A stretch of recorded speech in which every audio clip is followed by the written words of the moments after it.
One of the questions that I love to ask the staff individually in those meetings is, what is it that the business owner is getting in the way of your success on right now?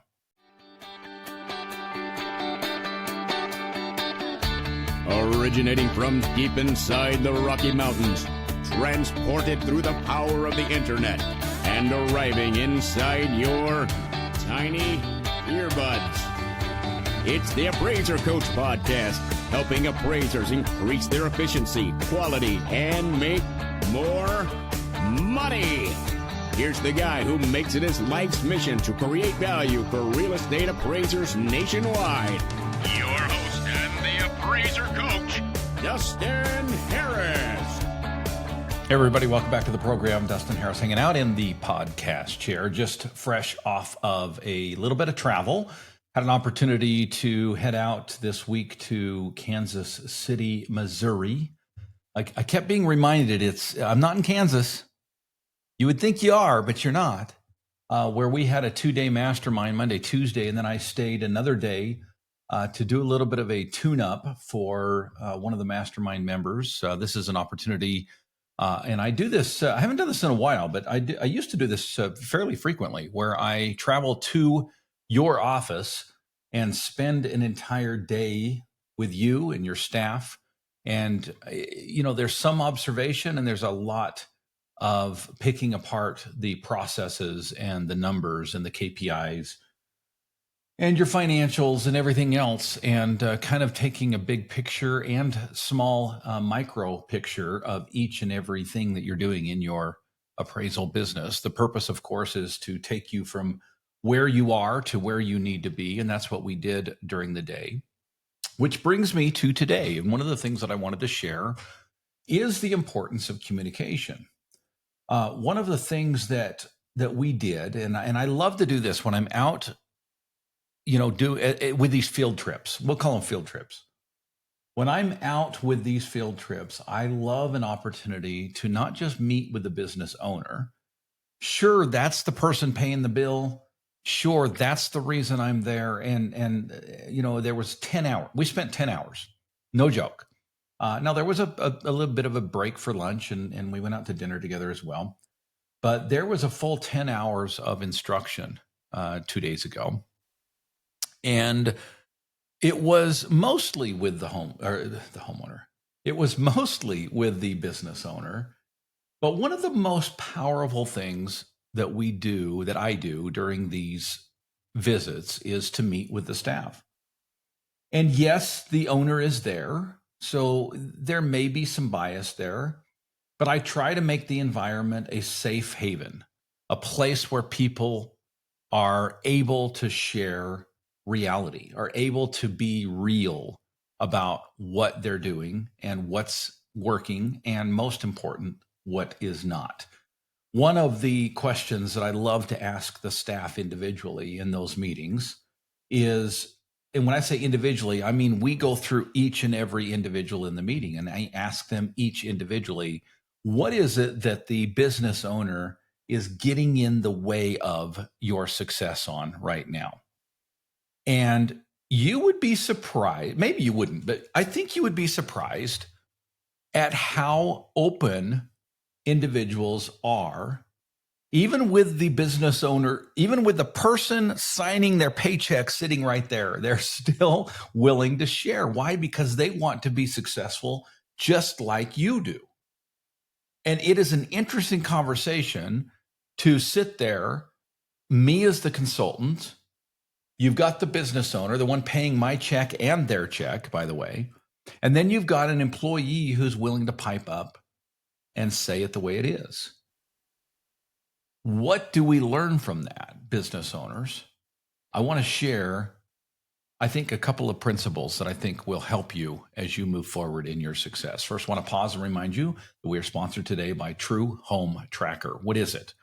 Well, it is not just an order management system, folks. It is a full suite of not just managing your orders or air traffic control, getting those orders in, getting those orders out, getting every step done along the way, but it is an automation process for your business. Do not look at it as an A now replacement. It is, and so much more. In fact, it will save you. Now, there's a big cost up front. I'm just going to freely admit, I don't hide anything here. And the prices are on the website. Just go to theappraisercoach.com, hit products, scroll down to the bottom. You're looking for True Home Tracker. I think you have to go through the first page, but the second page has has all of the prices there. It's a big upfront cost, folks, but it's a one-time, not a recurring cost. And most people report that they pay it back within the first year. Check them out by going to True Home Tracker on my website, TheAppraiserCoach.com. Speaking of True, have you tried TrueTracks yet? TrueTracks, folks, is the ability for you to support your adjustments. And who doesn't want to do that? In fact, who doesn't need to? We all need to do that. And it is the best program out there. I've used them all. TrueTracks is where it's at. You can find out more by going to truefootage.tech/tools. And by the way, folks, if you use the coupon code AppraiserCoach, that's capital A, capital C, no space, no underscore, AppraiserCoach, capital A, capital C, you will get, in addition to the 2-week trial that they're going to give you right off the bat, an additional 4 weeks. That's 6 weeks that you don't have to pay. Why are they doing that? Because they are so convinced that you're going to love it and that you're going to be addicted to it after 6 weeks, and you will be, that they're going to give it to you for free. Again, it's truefootage.tech/tools. And finally, we are sponsored by Working RE Magazine. Working RE is the place that I go to sign up for free emails that come on a pretty regular basis that keep me up to date. I don't have to go out there and search all this information out about my industry, the appraisal industry. You don't have to either. It's free. WorkingRE.com.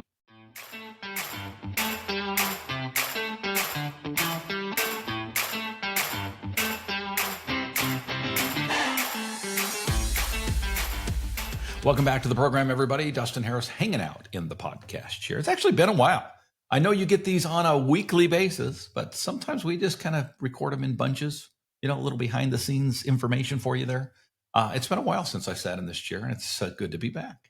Speaking of being back, I just got back from Kansas City, where I had an opportunity to meet with my dream team. We are a traveling team now, both the East Coast and the West Coast. I think the next time that we meet, this was a West Coast, by the way, anything west of the Mississippi meets every quarter, and everything east of the Mississippi meets every quarter. And by the way, you can attend, if you're a member of the East Coast, you can attend the West Coast and vice versa. But I think we'll be in New Orleans next, Narlands, as they say, in December. And then I think we're in San Diego in January. Super excited about those dates coming up. But I had an opportunity to sit down with a business owner, an appraiser business owner, for about 10 hours on Wednesday. And we picked apart his business. He had a lot of notes by the end of that day, which is good. And then I'm going to follow up with him in about a month. We already set up the follow-up appointment where we go through his KPIs, go through his goals, if you will, and see how he's doing. By the way, in that day, I did not give him everything to find success in the next month or even in the next 2 or 3 months. We basically developed a roadmap that will get him in the next 2 years from where he's at to where he wants to be. And I'll let you in on a little secret. I don't think I'm revealing too much here. He wants to be at the $1 million plus range, and he can do it. He's absolutely on the road to doing that. But one of the things that we did, as I talked about before the break, was to sit down with his team and to have conversations with his team. And folks, your team wants to be successful. Sometimes I know it doesn't feel that way. Sometimes I know you come home and think, why the hell am I doing this? I get it, folks. We all have those days when we're working with employees, and sometimes it feels like we're the only one with vision. We're the only one that's pushing in a certain way. But I promise you that's not the case. Now, if it is the case, in other words, if you're the only one with vision in your business, well, one of two things is going on.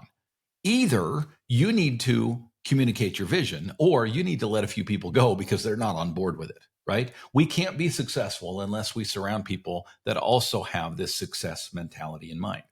And folks, I'm not going to share with you, because of confidentiality, what those individuals shared with me, with, by the way, the business owner sitting right there. We were at coffee and we went round robin, and they were very open. And by the way, nothing came as a surprise to the business owner, which is also a testament to who he is, in the sense that he is aware of the issues. He's aware of the problems, but to hear it from your employees lands differently. And to hear it from them with the mediator in the room, sure. But folks, you don't have to hire a coach to come to your office to get this kind of information. And that's the principle that I want to teach here as we close up today, is that you're taking time regularly for two things, two types of meetings. One of them is the private individual meeting, that you're holding that on a regular basis, that is scheduled into your calendar, that you're sitting down with Jane or with John or whoever it is that works in your business. I don't care if that's a VA in the Philippines. You should on the regular be sitting down with your employees and saying, how am I doing as a boss? How am I getting in your way? What am I doing that you wish I wouldn't do? And what am I not doing that you wish I would do? These are the types of questions, folks, that will bring clarity into your business. The other part is group meetings. In other words, staff meetings. When you get together as a group, one of the things that I used to do when I had a very big office, at the time I sold my appraisal business, we had 27 people on payroll. Now that counted me as well, but 26 other people on payroll. And we would meet regularly. Now, we didn't do it every week. I highly encourage that you do it every week, but with that many people, it was very challenging to do it every week, but we would meet once a month on regular. Now, we would also meet in smaller groups as well. Sometimes you need to do that when you have a big staff, right? We just meet with the appraisers, or we just meet with the office staff, or we just meet with the virtual assistants. But one of the things that we did at the end of those meetings, and we tried to be religious about this, was to go round robin. In fact, that's what we called it. Round robin. And I said, okay, it's round robin time. John, you go first, and we're going to end with Mary. And everybody knew what it meant. Round robin meant you give me one thing that you noticed since the last time that we met that happened, that was good, that was positive, that we need to do more of. And then you give me one thing that you think, one recommendation on what we can do better as a company. Folks, you will be shocked and surprised what comes out of their mouth. Well, maybe you won't, right? Maybe you're like this business owner that I met this week, who was not surprised at all. But you need to hear it, you need to ingest it, and you need to change the things that need change. Thank you for joining me today, folks. It's a pleasure. So glad to be back in the chair. Love y'all. Go create some value. You've been listening to the Appraiser Coach podcast with Dustin Harris. If you like what you hear, please give us a 5-star rating and post a short review on iTunes. For more in-depth insider information on how you can make more money as a real estate appraiser, visit TheAppraiserCoach.com and sign up for the All-Star team today. Thanks for joining us. And now, get out there and create some value.